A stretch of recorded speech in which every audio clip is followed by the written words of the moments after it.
नमस्ते साथियों। आज इस वीडियो में हम 20 क्वेश्चन देख लेते हैं और ये 20 क्वेश्चन जो हैं आपकी परीक्षा की दृष्टि से मोस्ट इम्पोर्टेंट होने वाले हैं। ये जो टॉपिक है यह टॉपिक है व्यवसाय के रूप में अध्यापन और इसके 20 प्रश्न हम देखते हैं क्योंकि ये सिलेबस के अंतर्गत ही आता है ये टॉपिक। तो चलिए देखते हैं 20 क्वेश्चन कौन कौन से हैं। प्रश्न नंबर पहला है, व्यक्ति व्यावसायिक विकास के माध्यम से क्या संवारता है। 4 विकल्प दिए गए हैं, ABCD, व्यक्तित्व, अनुशासन, कुशलता और D इनमें से कोई नहीं। तो इसका सही उत्तर क्या होगा आपकी दृष्टि से? इसका सही उत्तर यहाँ पर दिया है कुशलता। क्या है? कुशलता। कुशलता जो है व्यक्ति व्यावसायिक विकास के माध्यम से संवारता है। अगला हम प्रश्न देख लेते हैं, व्यावसायिक शिक्षा प्रशिक्षण पर आधारित व्यवसाय कहलाता है। तो 4 विकल्प दिए गए हैं इसमें, A पेशा, B अव्यावसायिक कार्य, C प्रशिक्षण कार्य और D आर्थिक कार्य। तो इसका सही उत्तर है नंबर 2 का सही उत्तर है A पेशा। जो व्यावसायिक शिक्षा प्रशिक्षण पर आधारित व्यवसाय कहलाता है वह पेशे के अंतर्गत आ जाता है। तीसरा प्रश्न है, अध्यापक शिक्षा व्यवसाय किस प्रकार का व्यवसाय है। बहुत ही महत्वपूर्ण प्रश्न है। नंबर 3, अध्यापक शिक्षा व्यवसाय किस प्रकार का व्यवसाय है। समकालीन व्यवसाय, अंशकालीन व्यवसाय, पूर्णकालीन व्यवसाय, अपूर्णकालीन व्यवसाय। नंबर 3 का क्या उत्तर होगा आपकी दृष्टि से? अध्यापक शिक्षा व्यवसाय किस प्रकार का व्यवसाय है। तो इसका सही उत्तर है पूर्णकालीन व्यवसाय। नंबर जो C है इसका सही उत्तर होगा। अगला हम 4 नंबर का प्रश्न देख लेते हैं। अब आपको सीधे हम उत्तर बताते जाएंगे। निम्नलिखित में से कौन एक व्यावसायिक क्रिया में शामिल नहीं है। नंबर 4 का है, तो इसका सही उत्तर है सामाजिक संघ व्यवसायिक क्रिया में शामिल नहीं है। अगला हम देख लेते हैं, व्यवसाय में विद्यमान शक्तियों का प्रयोग किया जाता है। नंबर 5वां प्रश्न है, व्यवसाय में विद्यमान शक्तियों का प्रयोग किया जाता है। तो कौन सी शक्तियों का प्रयोग किया जाता है? इसका सही उत्तर है नंबर 5 का राइट आंसर है B सदस्यों पर नियंत्रण रखने हेतु।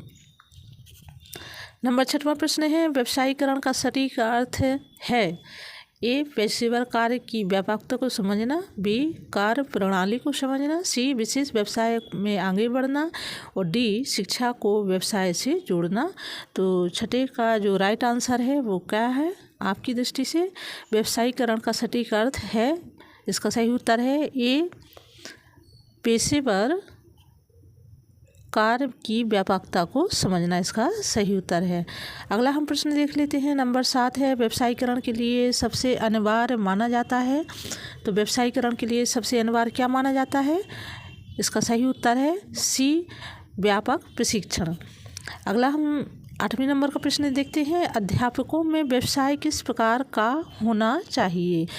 क्या है प्रश्न? अध्यापकों में व्यवसाय किस प्रकार का होना चाहिए। A सहयोगात्मक, B प्रतीकात्मक, C विचारात्मक, D प्रतिस्पर्धात्मक। तो इसका सही उत्तर होगा D प्रतिस्पर्धात्मक। जो अध्यापकों में व्यवसाय है वो होना चाहिए। अगला हम प्रश्न देखते हैं 9वें नंबर का, प्राथमिक शिक्षा तथा उच्च शिक्षा से शिक्षक क्या प्राप्त करें ताकि शिक्षा की गुणवत्ता बनी रहे। प्राथमिक शिक्षा तथा उच्च शिक्षा से शिक्षक जो है टीचर वो क्या प्राप्त करे जिससे कि शिक्षा की एजुकेशन की जो वैल्यू है उसकी गुणवत्ता है विशिष्ट वो बना रहे। तो इसका सही उत्तर क्या है? C व्यवसाय में दक्षता हासिल होनी चाहिए, यानी व्यवसाय के प्रति शिक्षक की निपुणता होनी चाहिए। 10वें नंबर का प्रश्न है, एक विशिष्ट व्यवसाय के रूप में किसे शामिल नहीं किया जा सकता है। एक विशिष्ट व्यवसाय के रूप में किसे शामिल नहीं किया जा सकता। तो इसका सही उत्तर है D समाज सेवा को शामिल नहीं किया जा सकता। अगला हम प्रश्न देखते हैं 11वें नंबर का, शिक्षण को किस प्रकार के व्यवसाय के अंतर्गत रखा जाता है। तो 11 का सही उत्तर है शिक्षण को जो है विशिष्ट प्रकार के व्यवसाय के अंतर्गत रखा जाता है, क्योंकि ये जीवन की विभिन्न कलाओं को सीखने का आधार है? क्या? शिक्षा। 12वें नंबर का प्रश्न है, ज्ञान वितरण के क्षेत्र में शिक्षक किस प्रकार की विधि का सूत्रपात करता है? तो 12वें का उत्तर है, ज्ञान वितरण के क्षेत्र में शिक्षक कलात्मक विधि का सूत्रपात करता है। नंबर 13वां प्रश्न है, आचार नीति सामान्य रूप से किस आदेश द्वारा स्थापित की जाती है? तो 13वें का सही उत्तर है, आचार नीति सामान्य रूप से अव्यावसायिक आदेश द्वारा स्थापित की जाती है। अगला हम प्रश्न देखते हैं 14वें नंबर का, आचार नीति अनुशासनात्मक कार्यों का उल्लंघन करने पर पेशेवर आदेश को निष्कासित किया जा सकता है। 14वें का उत्तर है, क्या है? चेतावनी या सूचना के द्वारा। आचार नीति के अनुशासनात्मक कार्यों का उल्लंघन करने पर पेशेवर आदेश को किस प्रकार से निष्कासित किया जा सकता है? तो या तो चेतावनी के द्वारा किया जा सकता है या सूचना के द्वारा।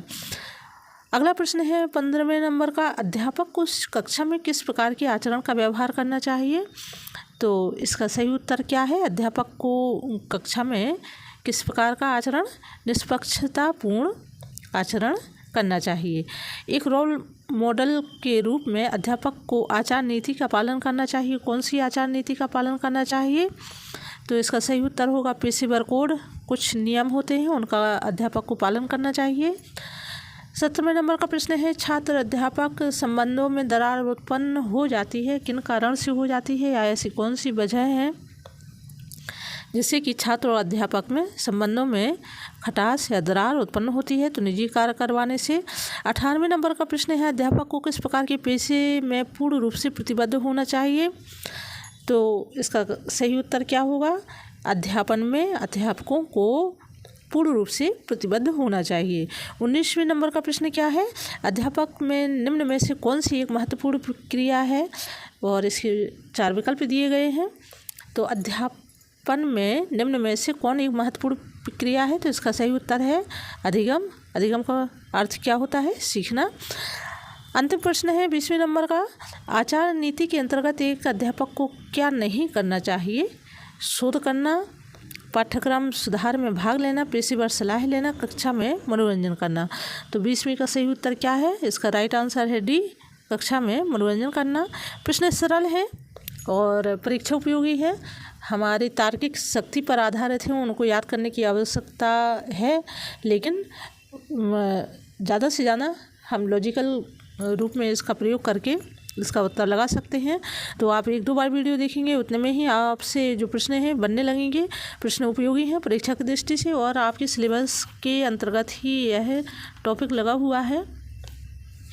टोटल इसके 100 क्वेश्चन है मेरे पास। तो अगले वीडियो में आपको 20 क्वेश्चन और दूंगी और जल्दी से जो प्रश्नोत्तर की सीरीज है ख़त्म करूंगी। आपसे मैं फिर से कहती हूं कि आप अपने कमेंट के माध्यम से सजेस्ट कीजिए कि आपको किस तरह की वीडियो चाहिए। मेरे पास एजुकेशन शिक्षा शास्त्र की बहुत सारी सामग्री उपलब्ध है।